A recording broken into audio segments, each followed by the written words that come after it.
Hi students, good morning. So today the next topic is cystic fibrosis. Yesterday I have seen phenylketonuria as a part of newborn screening. So newborn స్క్రీనింగ్లో PKU ఫినాల్కీటోన్యూరియాతో పాటు cystic fibrosis కూడా test చేస్తారు. It is an autosomal recessive disorder, inherited disorder, genetic disorder.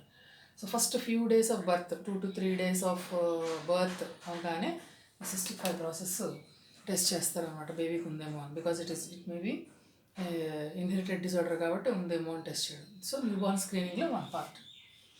So cystic fibrosis ain't asla. This is the disorder of the mucus glands.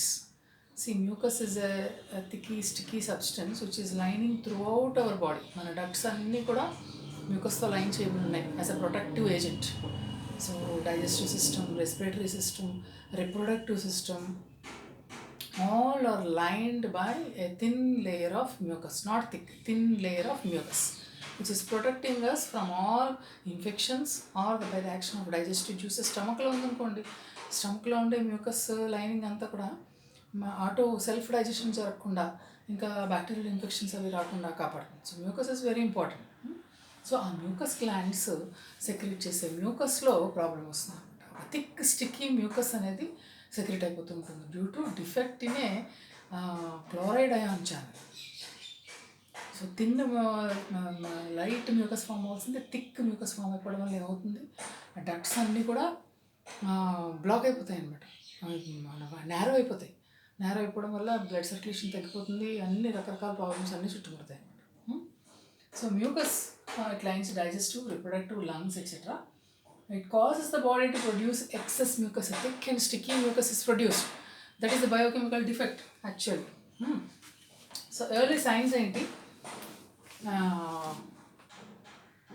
Early science salty sweat. ఇది ఎలా తెలుస్తుంది? బేబీని kiss చేసినప్పుడు mother and father తెలుస్తుంది అనమాట, ఏంటి బాగా ఉప్పగా ఉంది అని చెప్పేసి. So salty sweat, poor growth and weight gain, and constant coughing and wheezing, thick mucus and phlegm పడుతూ ఉంటుంది బేబీ నుంచి, అండ్ గ్రీజీ స్మెల్లీ స్టూల్స్. ఆ మ్యూకస్ వల్ల స్టూల్స్ కూడా స్మెల్లీగా ఉంటాయి అన్నమాట. So poor growth and weight gain. Clinical manifestations. So క్లినికల్గా ఏంటి problem? Progressive lung disease, lung problem main. Progressive lung disease, failure of pancreas to produce digestive enzymes. మీకు thick mucus produce అయిపోతూ ఉంటుంది, డైజెస్టివ్ ఎంజైమ్స్ అవన్నీ కూడా secrete అవ్వడానికి ఉండదు, mucus secretion ఎక్కువైపోతుంది. And blockage of intestine soon after birth, ఇంటెస్టైన్లో కూడా థిక్ మ్యూకస్ వచ్చేస్తుంది. Clubbing of fingers and toes. బేబీని చూస్తే కనుక ఫింగర్స్ అండ్ టోస్ క్లబ్డ్గా ఉంటాయి అన్నమాట, because of deprivation of oxygen. Oxygen సరిగ్గా లేకపోవడం వల్ల ఫ్రీగా మూమెంట్ ఉండదు, క్లబ్బింగ్ అయిపోతుంది. Jaundice because of liver dysfunction. GI disturbances, chronic diarrhoea, abdominal pain, baby కంటిన్యూస్గా ఏడుస్తూ ఉంటుంది. And low BMI, body mass index తక్కువ, underweight, muscle and joint pains ఉంటాయి. Delayed growth and puberty, salty skin, sinus infections. చూడండి ఎన్ని clinical manifestations ఉన్నాయి. Just mucus తిన్న బదులు కొంచెం థిక్గా స్టిక్కీ మ్యూకస్ తయారవడం వల్ల ఇన్ని ప్రాబ్లమ్స్ వచ్చేస్తున్నాయి బేబీలో. నెక్స్ట్, సో ఇన్ని ప్రాబ్లమ్స్ ఉంటే సర్వైవ్ అవ్వడం కష్టం కదా.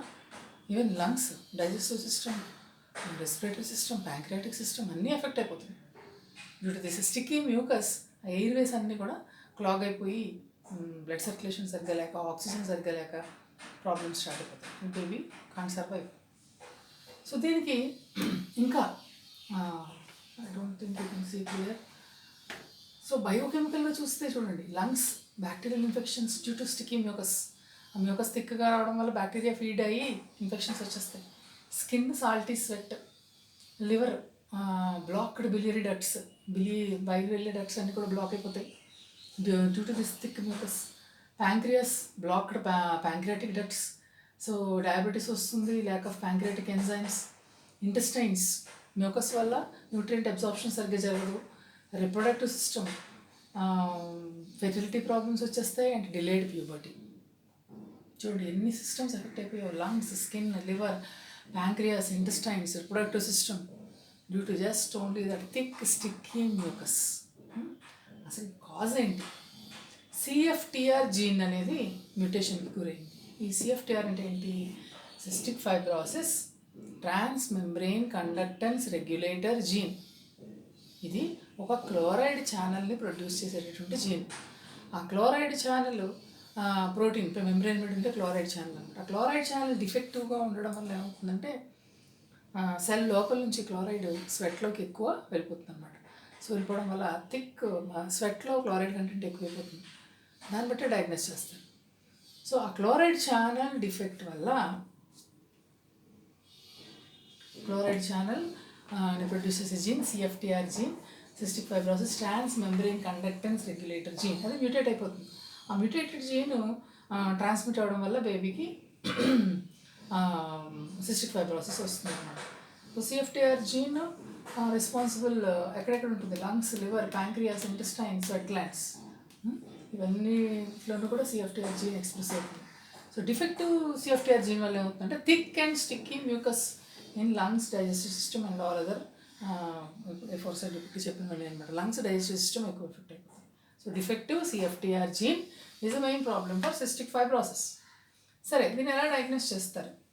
So test before we go the inheritance చూద్దాం. చూడండి, this blue one is the normal gene and green one is the mutated CFTR gene. Mother, father అనుకుందాం. They are carriers. They are carrying one mutated gene each, ఇద్దరు కూడా. So బేబీకి chances ఏంటి? Either normal genes inherit చేసుకుంటే will have no cystic fibrosis.